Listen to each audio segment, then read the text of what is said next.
Namaskar and a very good morning to you all. It is such a privilege to welcome you to the 8th edition of the Dileep Padgaonkar Memorial Lecture Series. This program has been jointly organized by the Pune International Center and the Symbiosis International University to commemorate the incredible life and legacy of Dr. Dileep Padgaonkar, who left a huge imprint on Indian and international journalism and also deeply impacted the lives of those of us who were privileged to call him a friend. We are very honored to have with us today Ms. Neerja Chowdhury, a stalwart in Indian journalism, to address us. A very warm welcome to you, ma'am. Before we begin with the proceedings, I request you to please either switch off your phones or put them on silent so that we do not disrupt the proceedings. Today we gather here not only to commemorate Dr. Dileep Padgaonkar, but also to celebrate the enduring legacy he left behind.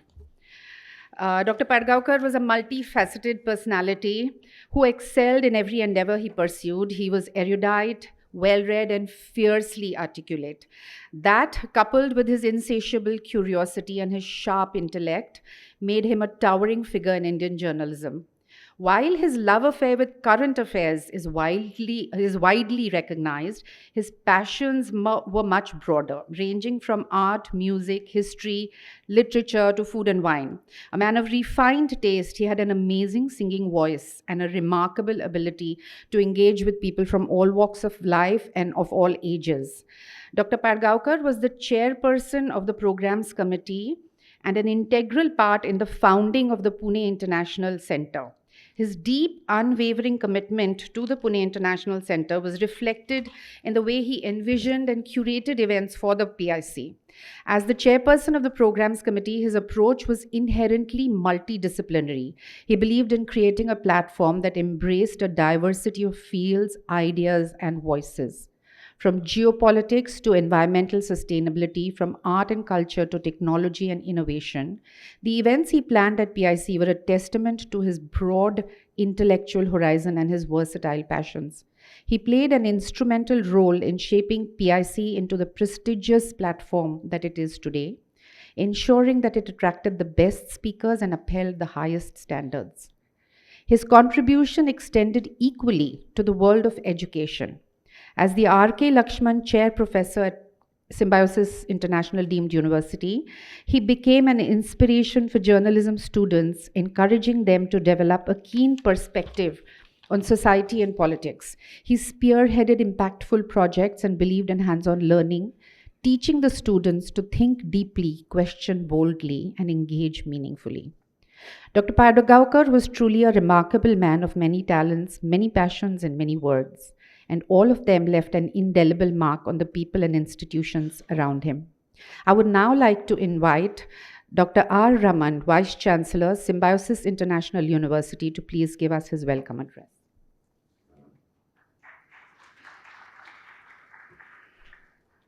Thank you so much.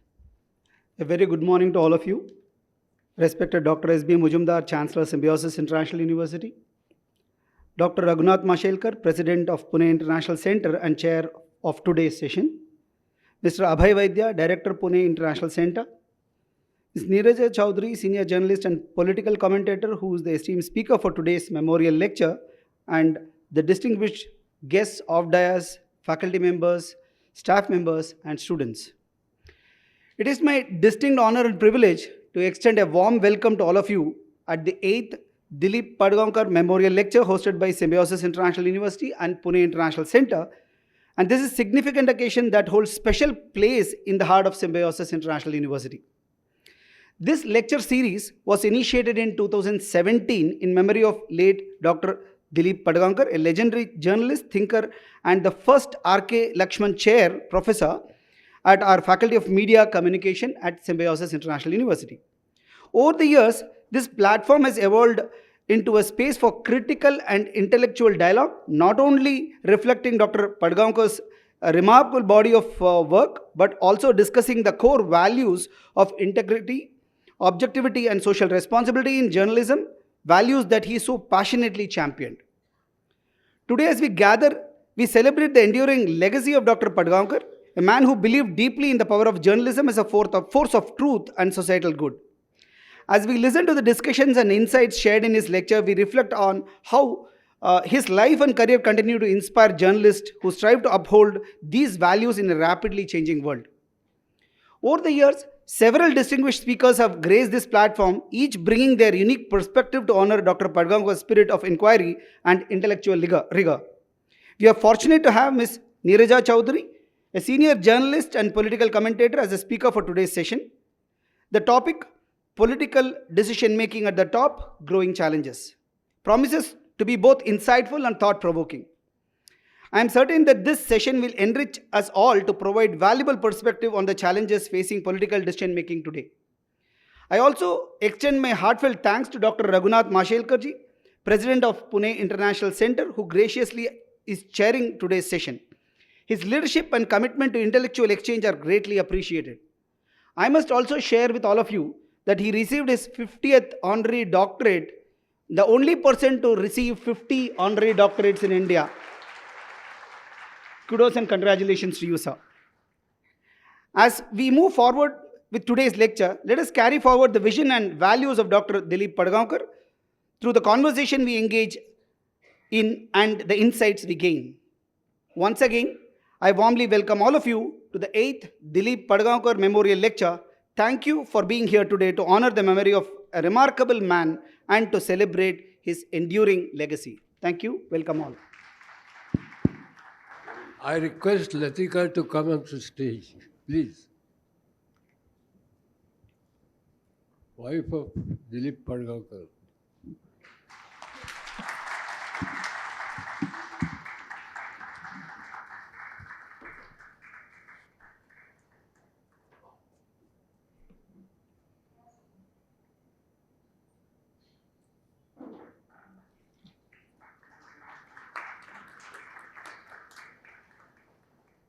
Welcome, Latika.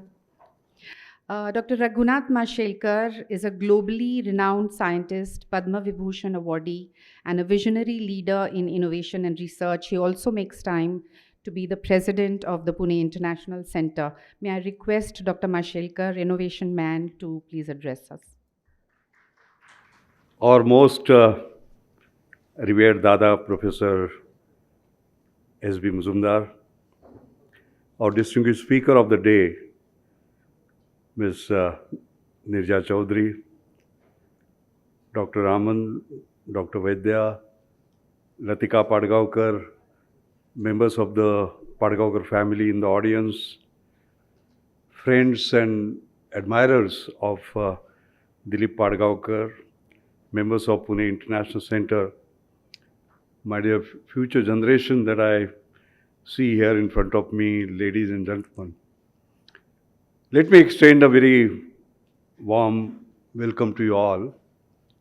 Today we pay a homage to the great legacy of our dear friend Dileep Padgaonkar. Dileep left us 8 years ago, in 2016. Although he is no more, for us, he is everywhere. In fact, the imprint that he has had on Pune International Center, which was referred to, the imprint on Pune, imprint on our society, imprint on our nation, has been phenomenal. He was a multifaceted man. I've rarely seen a person like him. Adjectives would fall short when we describe Dileep. People described him as a man of culture, man of intellect, erudite, classy, liberal, secular, fair-minded, all this and much more. Dileep was much more than that. He was liberal to the core. He respected and practiced values of tolerance, He had mutual respect for contrarian values. You know, in a time where more than freedom of expression, freedom after expression started getting a worry. You can see what Dilip would have thought about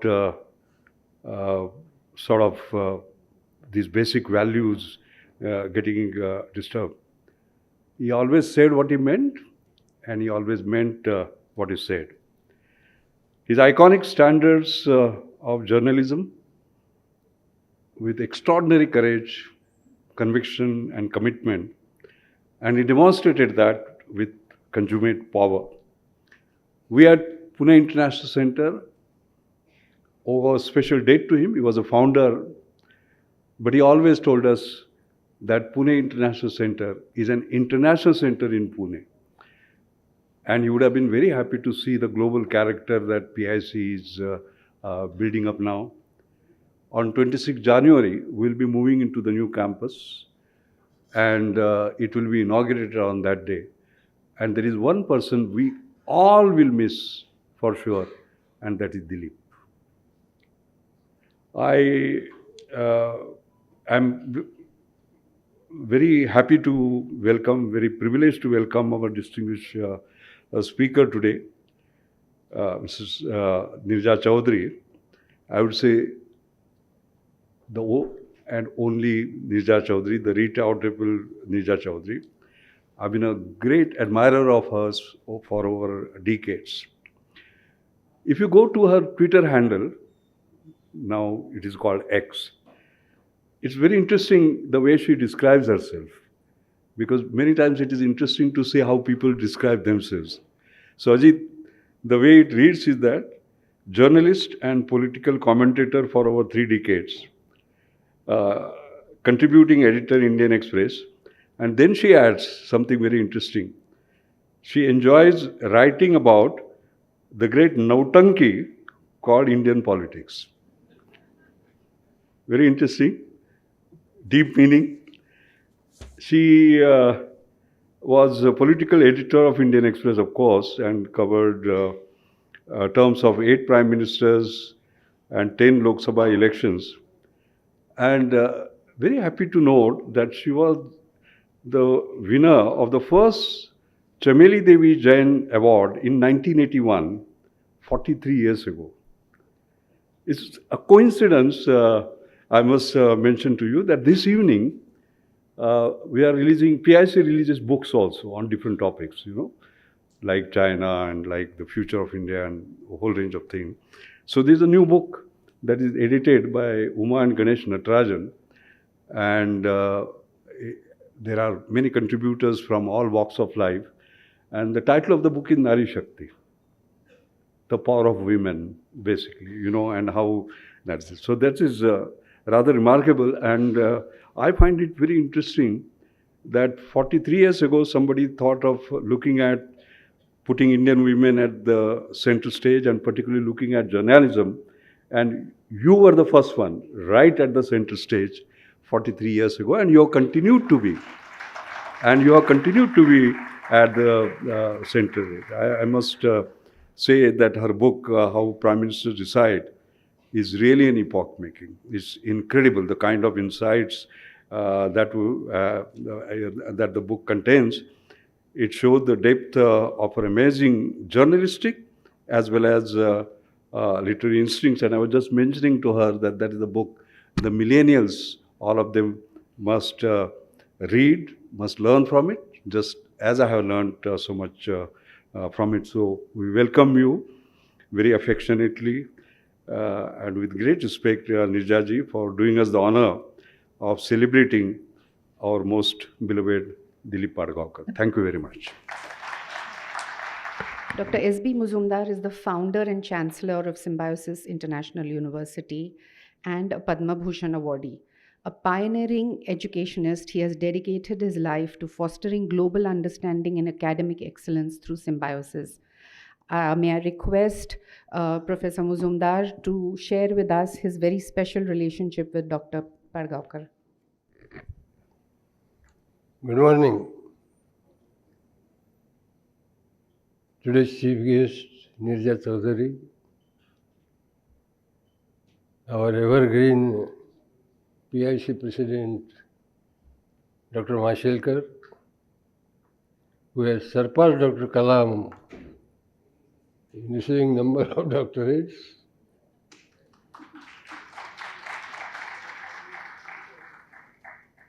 Dr. Raman, Mrs. Latika, Dr. Vaid, distinguished invitees, and most importantly, two categories of students who are sitting in the audience. We have Symbiosis Institute of Media and Communication at undergraduate level and Symbiosis Institute of Media and Communication at postgraduate level. Dr. H.E. Jiggi will be monitoring this function, and I requested Dr. Neerja that she should spare some time in answering various questions which are in the minds of young generation, and she kindly agreed. As far as Dileep Padgaonkar is concerned, he was our family friend, he was my close personal friend, and as Dr. Mashelkar rightly said, he was a founding trustee of Pune International Center. There was no subject which was strange and foreign to him, be it economics, politics. He was very fond of cooking, especially fish. And we had an opportunity to test his culinary skills. But then he was also our personal family friend, and therefore he was, in a way, one-man university. One-man university. He will speak on any subject with authority, with references. And I wish that he should have lived many more years. My daughter, Dr. Vidya, was telling me that in spite of her constant and consistent inquiries, he never told her his real ailments. In a way, I would say that he, to some extent at least, neglected his health. Otherwise, he would have been present today on the stage. Be that as it may, what a wonderful way of having a symbiotic association between Symbiosis International University and Pune International Center. And what a fine practice to pay tributes to Dr. Padgaonkar by arranging every year Dileep Padgaonkar Memorial Lectures. Personally, I feel that on this day, more and more memories of Dr. Padgaonkar should come in our minds. In a way, this lecture represents Smriti Din of Dr. Padgaonkar. And so let us pay tributes and homage to his departed soul. Thank you so much. God bless.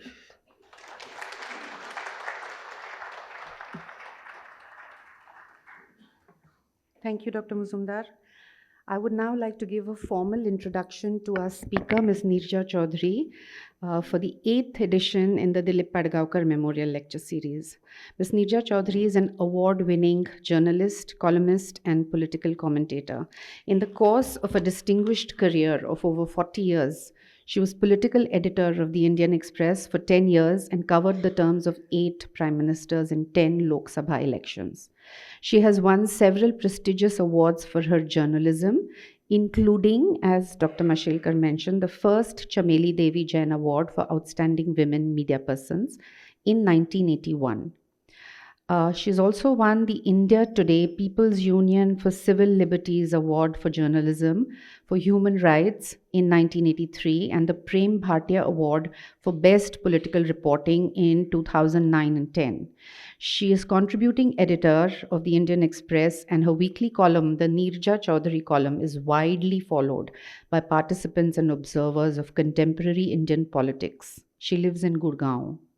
As we proceed with today's lecture, we honor not only the memory of Dr. Padgaonkar, but also his vision of a more informed, just, and compassionate world. May I request Dr. Mashelkar and Dr. Mujumdar to please felicitate Ms. Chowdhury.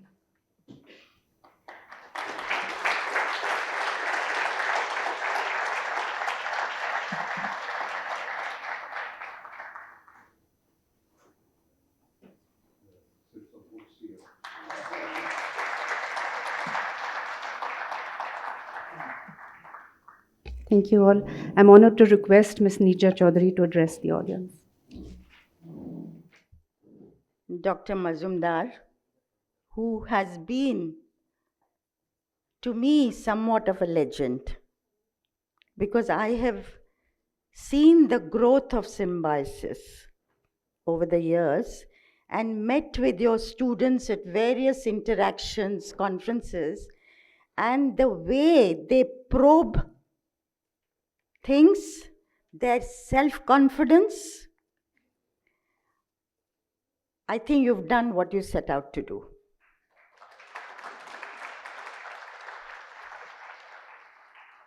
Dr. Mashelkar, we know about him. All his achievements, as has been said, globally recognized and respected scientist of India. So I feel very proud that you are here chairing this session, and I'll be speaking at it. Thank you. Dr. Raman, thank you for your words of introduction. Of course, there is Abhay Vaidya there, and above all, Mrs. Latika Padgaonkar. A sensitive, compassionate, forward-looking Indian, upholding the values that her husband stood for. So when she called me and said, would I give this lecture, I can't tell you how proud I felt. So thank you. And thank you to the Pune International Center and Symbiosis for inviting me, and to all of you for being here today. I really would have liked this to have been an interactive session, rather than for me to be, as they say, giving a bhashan, which most people get bored by. But I do want to say that Dileep Padgaonkar, he stood for the best of what the media's role is and should be in a democracy. I didn't know him very well. He was in this big Times of India building, and I was mainly in 2 buildings away of the Indian Express. Most of my working life, though I've done stints at the Economic Times, but it has been in a different organization. But I do know that, and we were aware of this, of the highest standards he upheld as the editor of the Times of India. And I would say, just as the Times of India is the largest media group, is an institution, so was Dileep Padgaonkar an institution. Once he said, and Latika ji will remember this, and many of us remember this, the editor of the Times of India is the second most powerful individual in the country. That is after the Prime Minister. And actually, it's not, people there were pros and cons and controversy about what he said. But actually, it is not far from truth. Not because of him as an individual, but because of the media's role to hold any democratic government to account, to show them the aina, the mirror. And I think that's a role we need to go back to.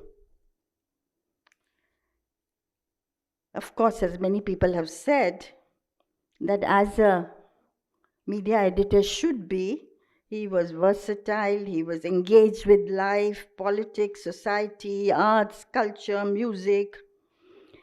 And in a state which is known for social reformers, freedom fighters, creative geniuses in the world of art and culture, entrepreneurs, and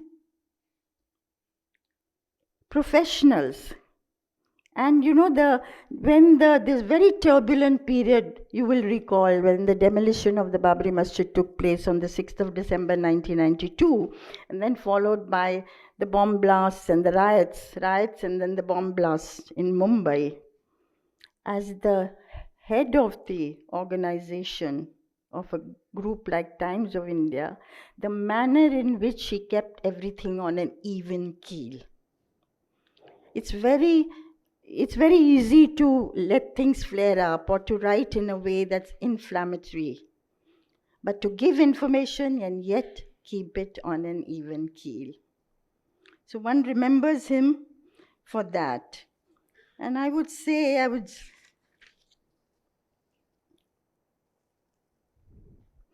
of course, when you come to Maharashtra and you get a sense, come to Pune, you get a sense of it even much more, that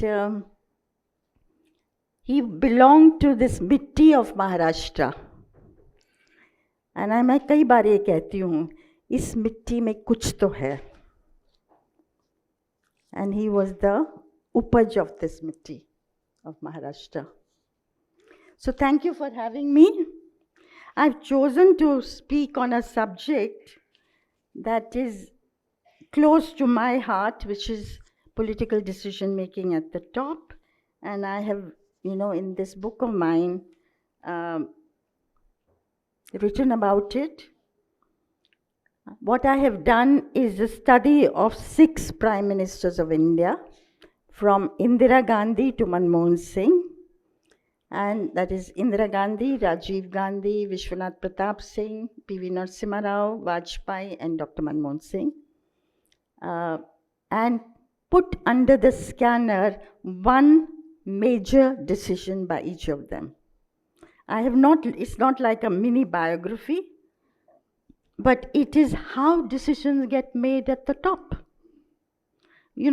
When those of us outside, a lay person thinks a prime minister can do anything. He or she is so powerful.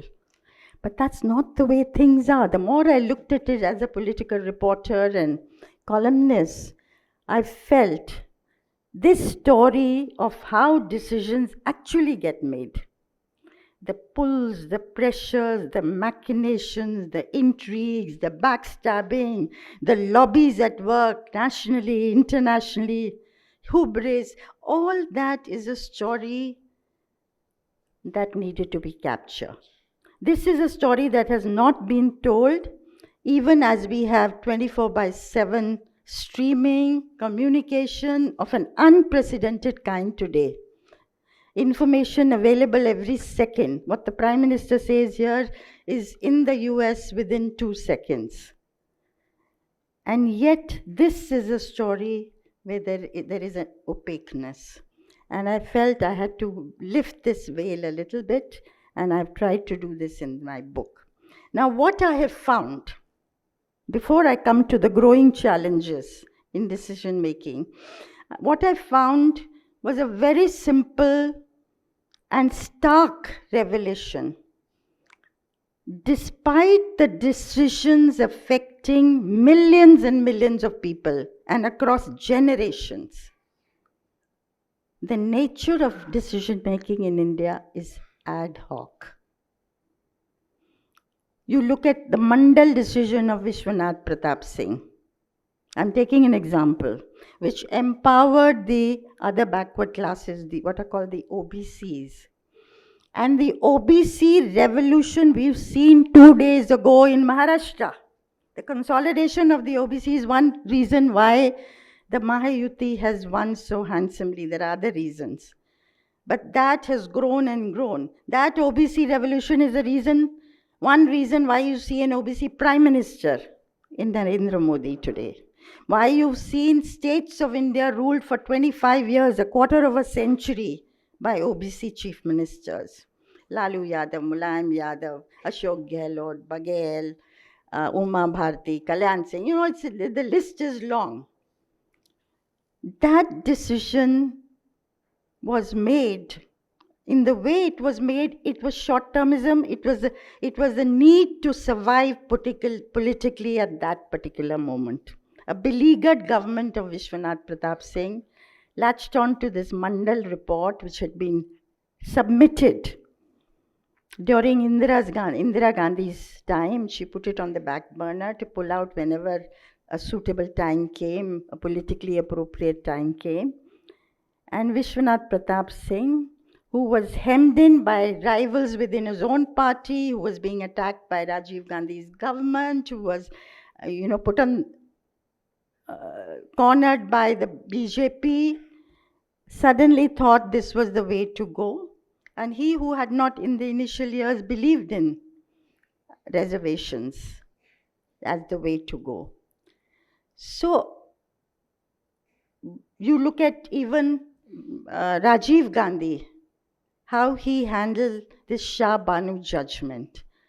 A judgment the like of which comes, probably hundreds come every day in the courts of India. One old Muslim woman with 5 children, divorced by her husband, not given maintenance, and the courts rule under the CRPC, she must be given 179 rupees per month by her husband. And there is bawal in the country. There's absolute uproar in the country. The Muslims hit the streets and say this is interference in the personal law of the community.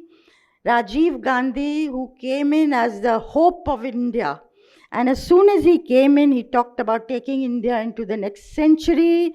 He reduced the voting age from 21 to 18. He set up technology missions. He had accords in Punjab, Assam, Mizoram, problems that had bedeviled his mother's regime. Suddenly was faced with this problem and he didn't know how to handle. So to please the Muslim community, he opted to go in for a law which undid the court judgment. And then the Hindus were up on the warpath and said the Muslims were being appeased, a term that came into the political lexicon of the country at that time, appeasement. And to please them, he enabled the locks at the Babri Masjid to be opened via the judiciary. And the result was neither the Hindus were pleased nor the Muslims were pleased. And 2.5 years down the line, Rajiv Gandhi, with his 414 unprecedented majority in the Lok Sabha, unbroken till today, was down to 197, replaced by Vishwanath Pratap Singh as the Prime Minister of India. So this forward-looking Prime Minister, who wanted to take India into the 21st century, did not know how to handle the old India. He represented the new India. The old India was caste and community, and the hold it had on people's psyche. And this flip-flop that he did, not knowing what to do in the decision-making process. Initially, his own view was to honor the judgment, but the political pressures as they came, and so on. Now, P.V. Narasimha Rao, one of the most erudite prime ministers who spoke a dozen languages, who understood India, who had huge experience. Every ministry he'd manned, he'd been the chief minister of Andhra Pradesh. And when he became prime minister in 1991, by accident, he had packed up his bags, he'd packed up his books, he'd sent them to Hyderabad. He'd not been given a ticket to contest by Rajiv Gandhi, suddenly finds himself the Prime Minister of India after Rajiv Gandhi's assassination. And he's confronted with a country that's up in flames. Mandal, there were violence on that. Mandir to counter the Mandal movement. Up in arms, the country. Jammu and Kashmir up in flames, Punjab, huge problems, and unprecedented balance of payment crisis that had hit the country. And even before he was sworn in as Prime Minister, when the officials went to him asking for his signature on the dotted line that they had to go to the IMF, World Bank, for a bailout, he said, I knew things were bad, but I didn't know they were so bad. So this man within a year had, and then of course the collapse of the Soviet Union. So you were dealing with a unipolar world and ascendant America. And within a year he'd calmed the temperatures. And then he was faced in 1992 with the Mandir movement that Babri Masjid should be demolished. A Mandir had existed there and should be built. And anyway, to cut a long story short, on 6th of December, the masjid was demolished. And Narasimha Rao, as I say, who managed a minority government, he hadn't even got a majority so well, again was bedeviled by this. He managed to calm it down, but the fallout of this led to the rise and rise and rise of the BJP. A Hindu nationalism that could not be checked. So, very small decisions, very small hinges on which the big doors of Indian politics swung. Now, I won't go into other prime ministers. Vajpayee, amazing, as I travel through the country, and I often with younger people, Dr. Mashelkar talked about millennials reading this book. When I was writing about this, and I felt really I'd like younger people to read it. And when younger people walk up to me at the airport or at the station and say, I've read your book and I like this and this and discuss, I feel very, very excited about it. The other day I went into a media group and a young fellow in his 20s just came and hugged me and said, I loved your book. I was so thrilled by this. So your millennial thing, yes, the future generation to read this, to know what is in it, but to know it because to understand how decisions are made and what is the nature of the problem that we are confronted with. Now, I would say, I think I've said enough on the prime ministers, just to make the point that decisions are made by the immediate. Of course, it's not that they're not thinking of the future, but the compelling imperative is the immediate to retain power or to wrest power. That is the honest, hard truth. And that is so with every Prime Minister of India. Now, coming to the present, and I think nothing illustrates the growing challenges before India as does the recent Maharashtra election 2 days ago.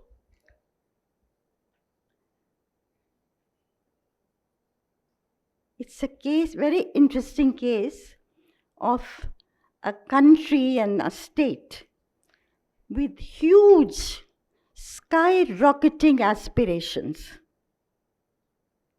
And that is a consequence of our democratic system. Power, one person, one vote given to everybody when the Constitution was written, very forward-looking, because in the Western countries, including the US, they had to fight for decades for that right to be given. Our Constitution makers gave it to us. So it wasn't the property only. Every single person who had, whether educated, not educated, man, woman, they had this right. And with this right, to know I can change the government, power has moved downwards, it has devolved, and as a result, communities on the periphery have become powerful, and that is the way it should be. And with a young India also, 65% under the age of 35 is a India that's pulsating, with aspirations. And when I travel, and I love traveling at the time of elections particularly, it's you capture this. And I've seen Dalit awakening over the decades, and I've talked about the OBC awakening, which has come in the recent decades, but the awakening in women is a more recent phenomenon. And this awakening is taking place across castes and communities, across class. And they feel they have to go places. So whether it's, this election, I was in Marathwada, and I sat in a village, I spent a half a day in a village talking to groups of women. And in one group, about 12 to 15 women, large number of them were Dalits, and some Marathas, some OBCs, Kunbi. And they talked about this Ladki Behan Yojana. 7,500 rupees had come in their hand. We didn't ask for it, it was given to us. Our brother, they referred to Eknath Shinde. They didn't talk about Mahayuti, they referred to Shinde. He has given it, and they will do more for us. He will continue this. And they had put it to work. One of them said, a Dalit woman, she said, I bought a vegetable cart. I sell vegetables now every day in addition to everything I'm doing. It augments the income of my family. Yet another one said, I get saris from Surat and I go door to door to sell them. On an earlier occasion when I'd come, one of the women had told me, I spent the COVID years making, and this is in the heart of a village, making black forest cake and selling it. I said, black forest cake? Where did you learn this? She says, I learned it online. I said, kitne ka bechte ho? I sell it for 600 rupees a kilo, 300 rupees half a kilo. I said, that is the Delhi rate. Do people buy it? She said, yes, people order. And it is this that has kept the family going. Now, these women in Aurangabad that you're talking about, Dalit women, they said to me, last time we had voted for the Congress, our families. This time our husband may still vote for the Congress, but we are going to vote for Mahayuti. So look at the revolution, women emerging as a vote bank as women knowing what they want, women, if you were to tomorrow undo this scheme. And this is what I believe, this is a template that has been set for every state of India now. Other parties are going to copy it. It will be very difficult for any government to come and undo this, given the fact that they are half the population, given the fact that they've been charged about it. But there is also a flip side to that story. This conscious group of women feel, हमारा ये right है, हमारा ये हक है. We want to go ahead. You cannot stop us. And on the flip side is the story, what happens to the political economy, to fiscal prudence, how do you run the larger picture.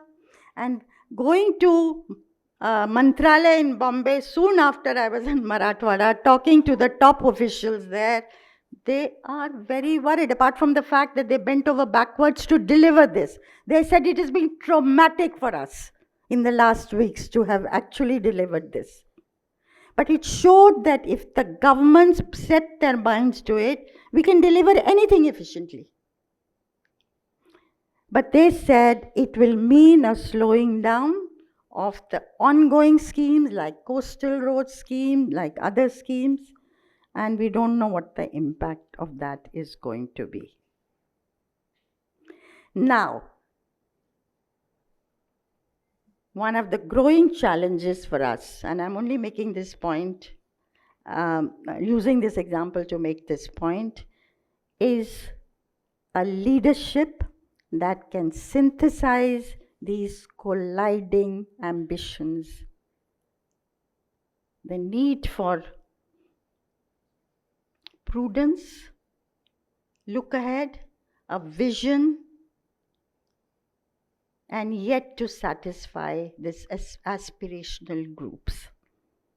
So you need a very mature, forward-looking, visionary, a leadership with moral stature, not taken in by the need of the moment, the compulsion of the moment. That's a tall order in today's world. How we do that? Of course, every election has thrown up new leaders, this election included. New heroes have emerged.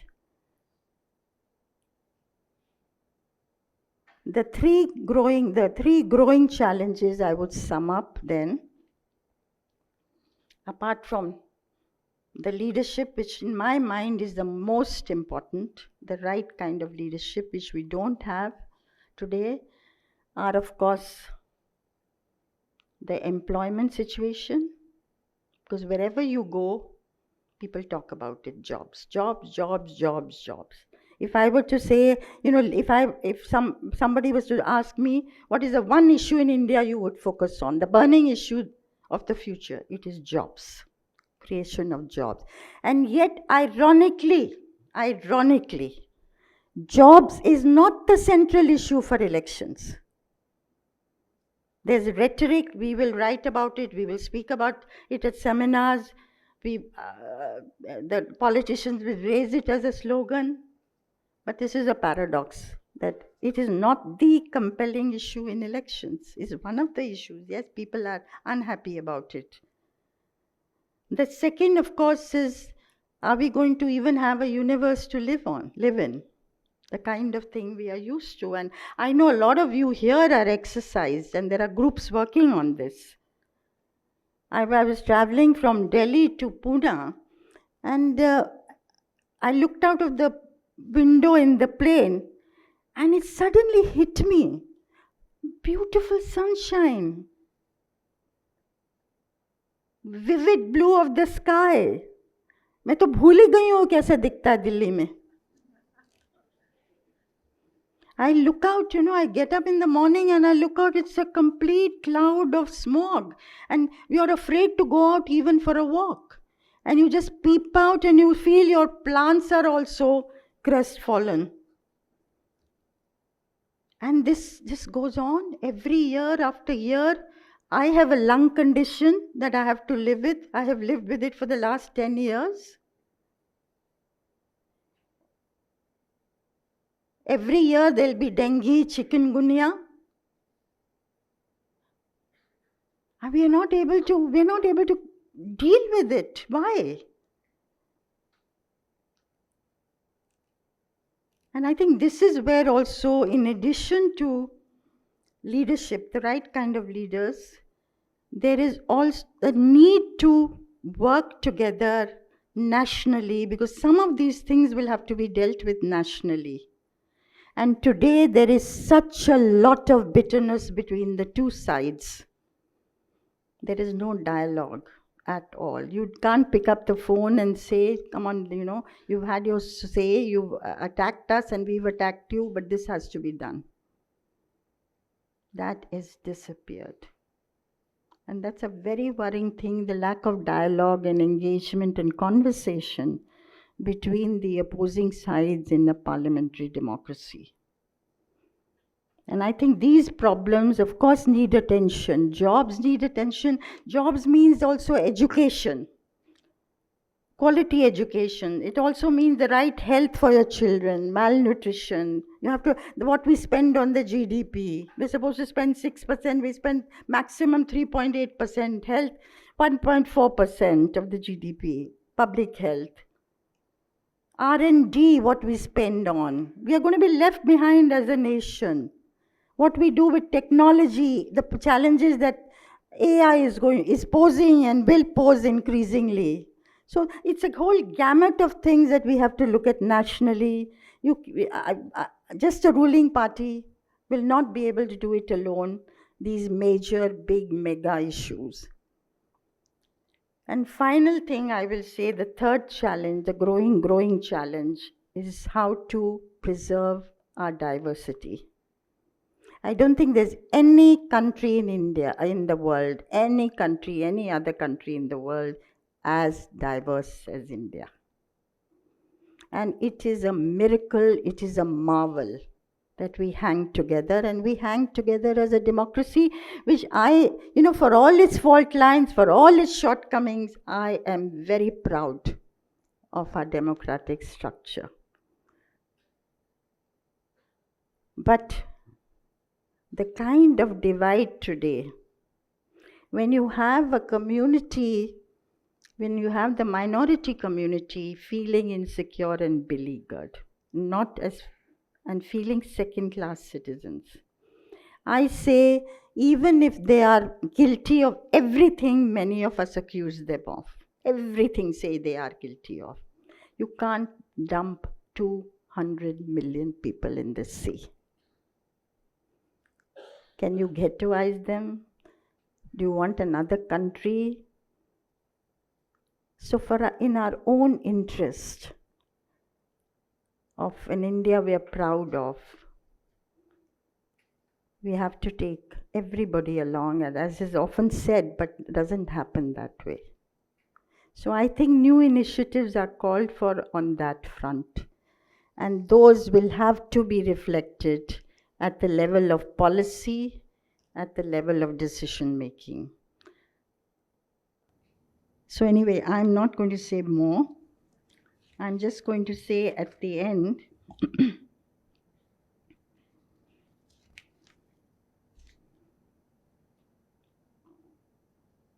that it's really an honor to be speaking in honor of Dileep Padgaonkar and to commemorate his memory. I really feel thankful for all of you to have called me. I'll be happy to answer any questions.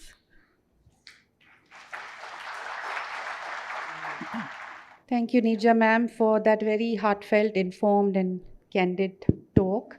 Right at the onset, you'd said that you would like an interactive session. We are going to be doing a question and answer session. But before we begin with that, may I request all of you to please offer some flowers to Dr. Dileep Padgaonkar's photograph.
Good afternoon.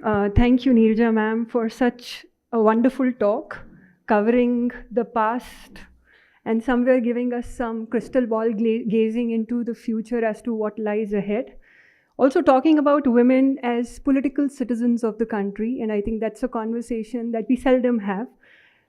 My colleague was just telling me that this year in Maharashtra elections, there were 6% more women voters, as compared to the previous elections. So speaks volumes. Also, ma'am referred to millennials, I think what you have in the audience, ma'am, is a lot of Gen Z, and I wonder if there is some Gen Alpha also out here. But this generation has moved on and politically conscious, yet possibly requiring a sort of historical context to many things. And I think that is one gap that you so articulately filled for so many of us. So now let's open the conversation to questions. So we have 20 minutes for questions. And you can introduce yourself, ask your questions. We have a couple of mics in the audience. And I'm aware that there are people sitting there up in the balcony also. So I'll also look upstairs. So let's have the first question. Because only questions have answers. Ma'am, would you like to be there and respond? Okay. Sure. All right. My name is Shantanu Gokhale. I work at the Tata Management Training Center. Assuming the question is on the EVMs that we are having a controversy always on. Assuming that they are not tampered and there is no manipulation with that. But what about the rhetoric and the questions that are raised about EVMs? And does that create a big question mark on the whole Indian democracy itself? I would like to know your view on it. See, of course, the ruling side says and the election commission says that this is raised every time the opposition is defeated. Also, they raise questions about 99% of the EVMs being charged at the end of a day and so on. But there is no real evidence so far. Now, I would say that there is an increasing number of, it's not just the opposition parties today. If you go into the villages also, now you hear voices saying, agar EVM theek thak raha, to hum to ye chahte hain. So some doubt has entered people's mind. Is there some ghapla happening with the EVMs? Whether or not it's happening, but there is a growing perception. Now, that is not a good thing. Somewhere, as we know, Caesar's wife has to be above suspicion. And the election commission will have to do a little more than what it has done to reassure people, number one. Number two, this is a debate that needs to be raised at non-election time. Is this the best method? Do we need to look at it again? Other countries have reviewed it. And why not review it? But it cannot be linked to a particular victory or defeat. And I think that's where the opposition needs to take initiative and raise this and maybe create a movement around it if there are large enough number of people who feel exercised about it. Sure. Thank you, ma'am. Can we have the next question, please? Yeah, ma'am.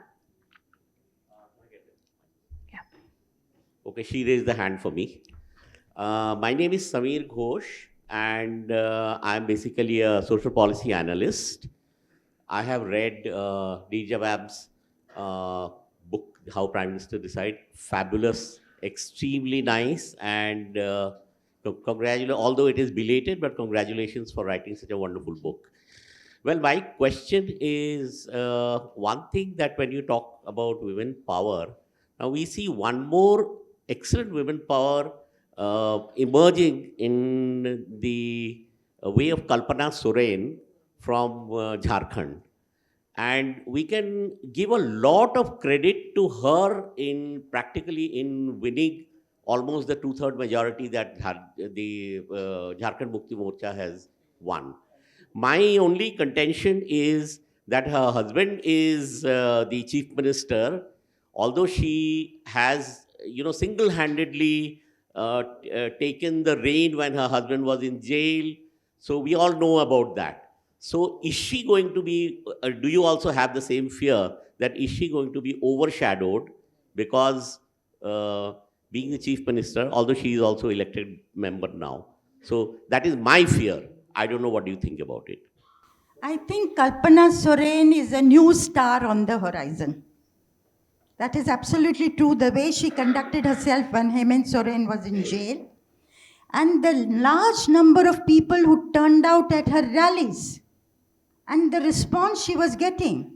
And then at one time she was trailing, if you remember, when the counting was going on, and you wondered, oh God, I hope she makes it, because she is one of the new stars. But there is a public endorsement of her as a woman. Now, whether the question of whether, she outshines him, that's a different question. But it's very interesting that Kamala Harris should lose in the United States of America this old democracy, because what Latino men, black men also voted against her. They were not prepared so far to accept a woman in that position, and that too a black woman, but no woman in that position. Look at our country.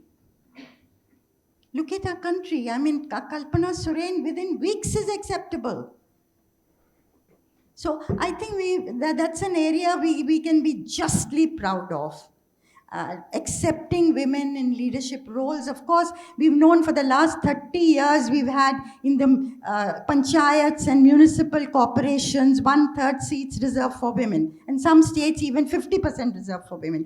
There's a large pool of women ready to take leadership roles in politics today.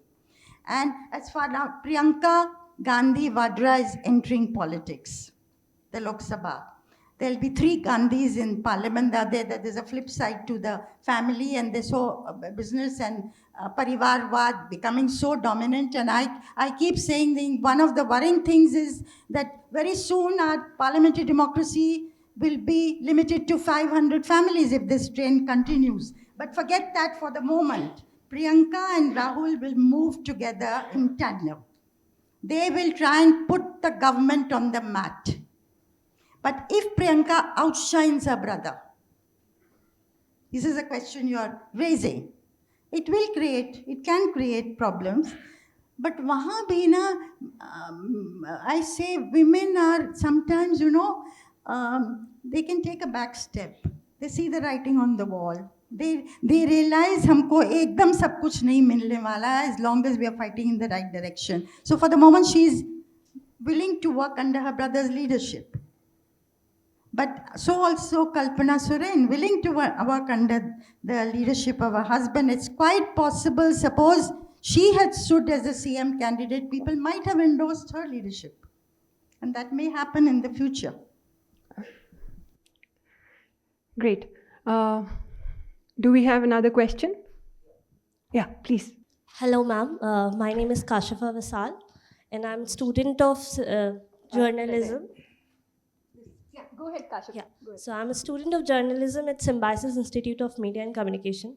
And as you talked about women empowerment and women coming more into politics, and talking about Priyanka Gandhi Vadra into Lok Sabha, I come from a very small town in Uttar Pradesh, Pilibhit, and I have seen women in my family going for voting, and my own auntie was Gram Panchayat Pradhan of my village, and she was Pradhan for 10 years, but nobody knew she was the Pradhan. Everybody knew my uncle is the Pradhan. Not even I knew it. So that's the condition still prevalent in the country. So I have seen women in my family, they go voting as their husband say. They do not know even the candidate, who's the candidate. And they will be going like, their husband say, oh, we are going for the Congress, or we are going for the BJP or Samajwadi Party. So we will be like, we'll press on Kamal Kapoor. They are educated women, but it's just like they are not interested. Not at all, because they just want to take a back step. So what's your take on it? How should we improve it? I think what you're saying is also true in large parts of the country. Women still vote as their men folk want. But this is changing. And even the pradhans, women given the pradhan's position by law, which was passed in 1993, if you go now into the villages, वो घूंघट पहन के जो आती थी, या उनका जो लेटर हेड होता था ना, the husband is the one, what did they say? PA was the, assistant was the, not the PA. They give the post Pradhan Pati. Ha, that's right. Absolutely. That's correct, absolutely. So, वो सब थोड़ा बदल गया है. And that घूंघट has gone up a little. And it's been a process. And certain studies have revealed that women, particularly when they are in a critical mass, not ones and twos like tokenism, they tend to address substantive issues. They tend to address the issues of education, health, rather than infrastructure. So it is a gradual process. It's incremental, no doubt about it. But when certain developments do take place, like the Ladki Behan Yojana, which has, as I say, a very difficult flip side also on how we are going to handle it. But once money comes in their hands, it is such a sense of empowerment. And I keep saying, वो लोग P पा के खत्म नहीं करेंगी. They are more likely to, they show you, are you looking at this t-shirt my daughter is wearing, little baby? This is from that money.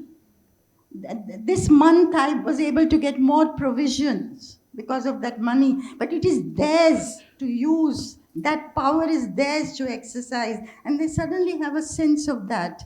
So I think we are I keep saying this, I feel, and I'll tell you that two more examples which have stuck with me. I was in Muzaffarpur looking at, this Japanese encephalitis, and I was looking for families that had suffered and people had died, and I came across a young 10-11 saal ki ladki, Dalit girl, and I was asking her the way to somebody's house, please take me. And then I got into a conversation with her. She had just been pulled out of school. Her father was a drunkard. Mother had to work all day. She had to look after the siblings, the usual story. And then I asked her, what do you want to become if given a chance in the future? She was totally silent. And for 10 minutes, I didn't give up. I kept asking her that question in one form or another. Finally, one word came out of her. One word. She said, computer. Her dream was, to become, work on the computer, to do something with the computer. So also in Nandurbar I went, one of these interior villages. And there was people gathered under the tree, and I asked them, I said, suppose I was to say, no MLA had even visited the village, by the way. And I asked them, who is the Prime Minister of India? There was a complete silence, and then one girl got up and said very tentatively, Narendra Modi.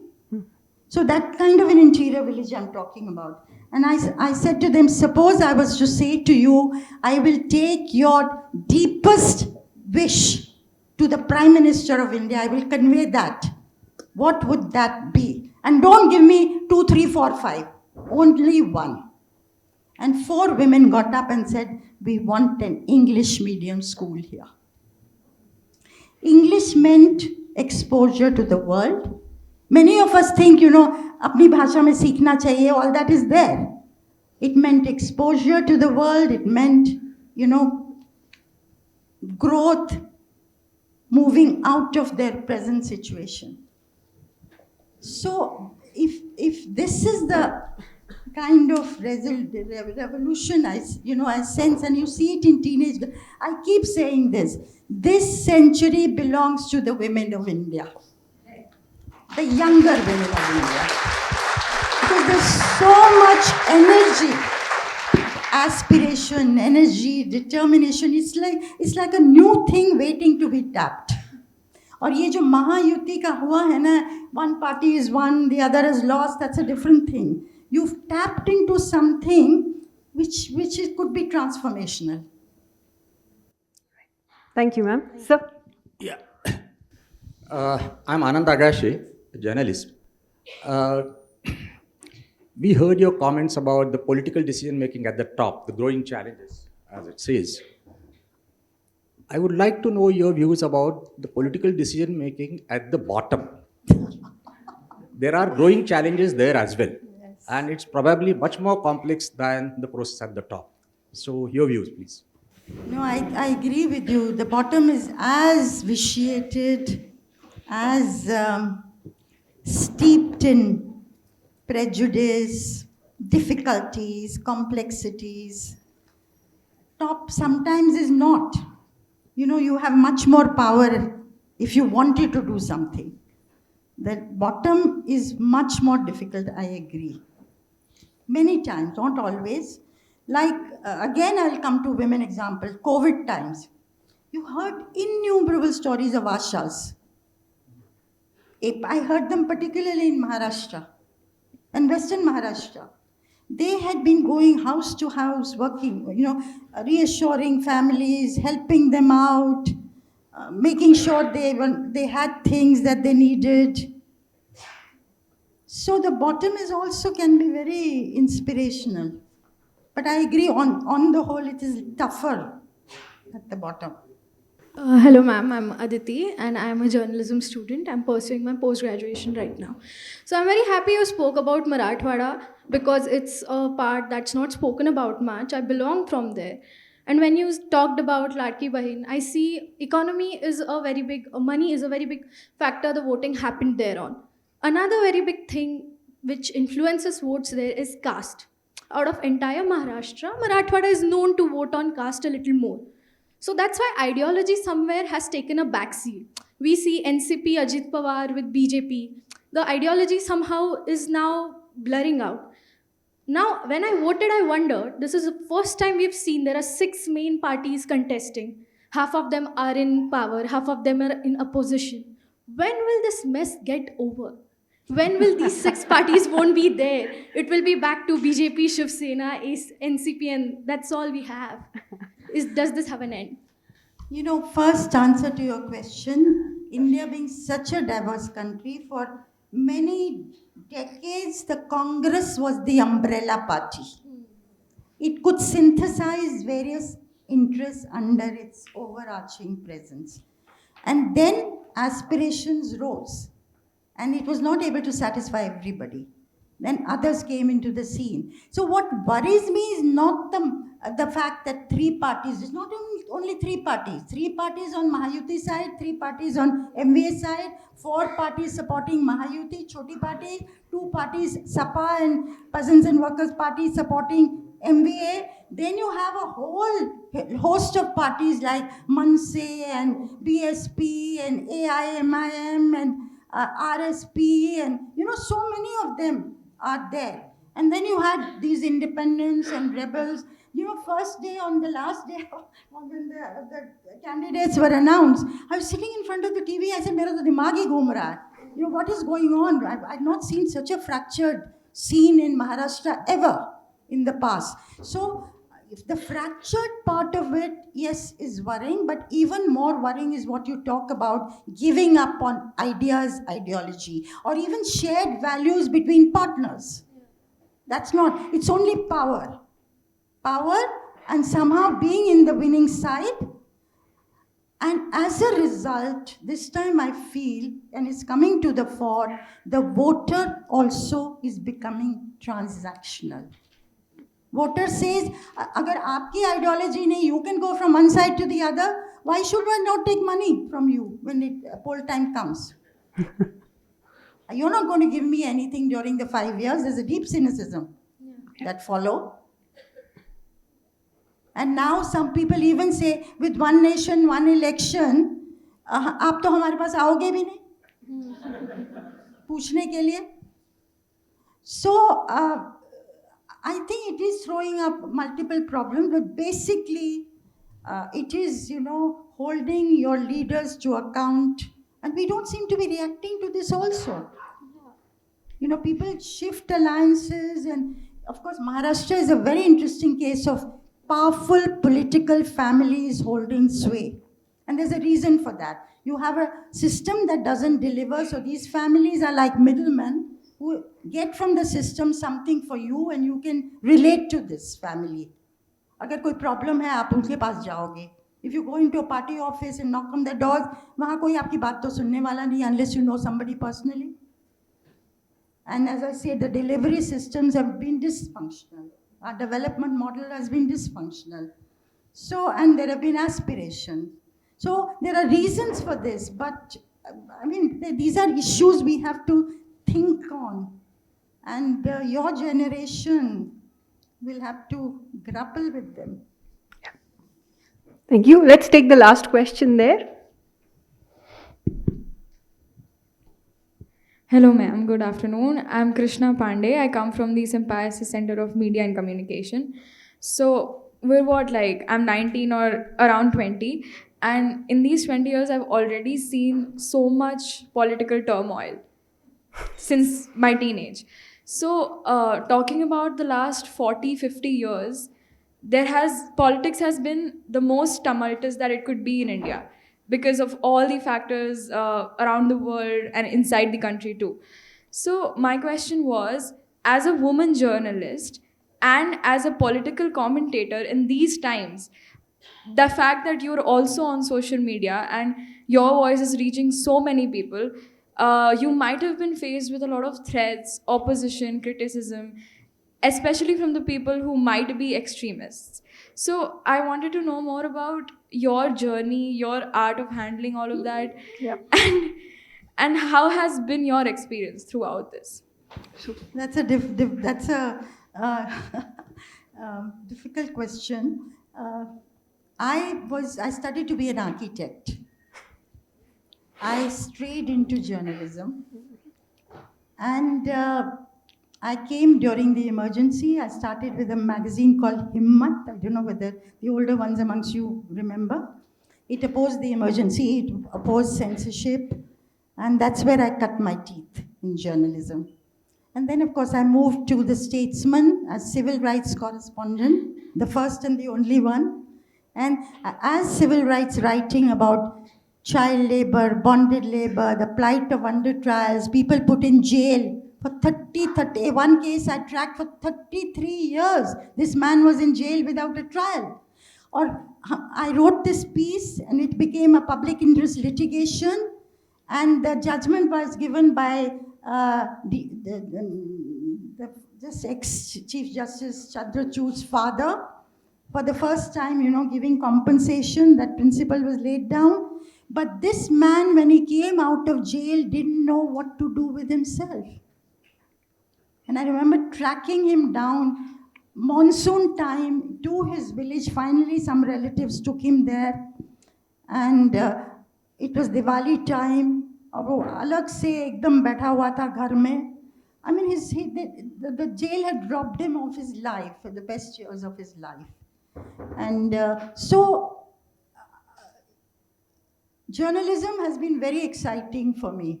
No one day is like the other. And as I've written, Dr. Mashelkar read that out, Indian politics is it's therapeutic. This great Nautanki. सबके सब इतने wonderful performers है ना.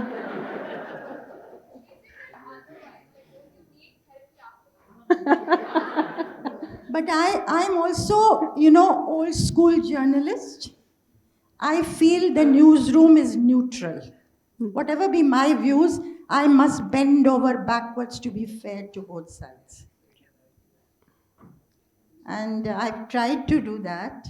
I don't know whether I've succeeded, but it doesn't mean that you don't have views. Of course you have views, and sometimes you write about it also. But in terms of news and coverage, one must be absolutely fair. So those of you who are budding journalists, and there are many in this hall, I think Dileep Padgaonkar's legacy is a precious legacy to fall upon. that we have a role to play, a very vital role to play in a democracy. So all luck to you. Thank you. Thank you for your questions. And ma'am is going to be around for some time. So those of you who've missed talking to her here can just catch up after we formally close the session. But thank you for those very sharp questions. And thank you for that very good last question, which was completely unplanned, but served as such a good conclusion to the session. So Krishna, I think thank you for your question. Also, what you would take away, I'm sure every young student sitting here, is the power of field work. And I think her extensive travel into the remotest regions of the country is something that stood out as she shared her nuanced insights on Indian politics. And that doesn't happen. So for a field journalist, the field is the newsroom.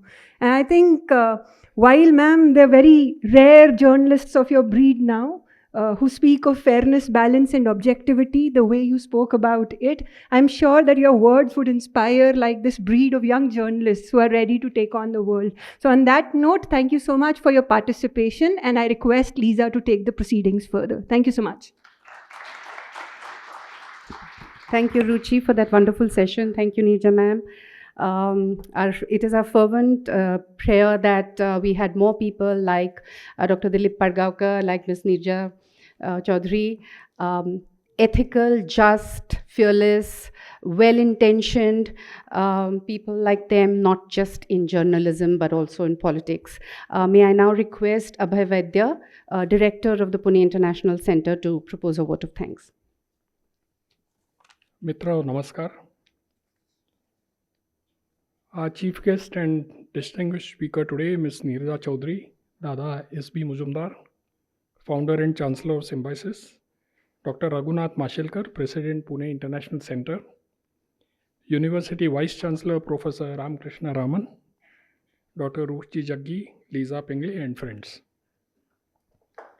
When we think of journalism and we think of Shri Dileep Padgaonkar, we think of the state of journalism today.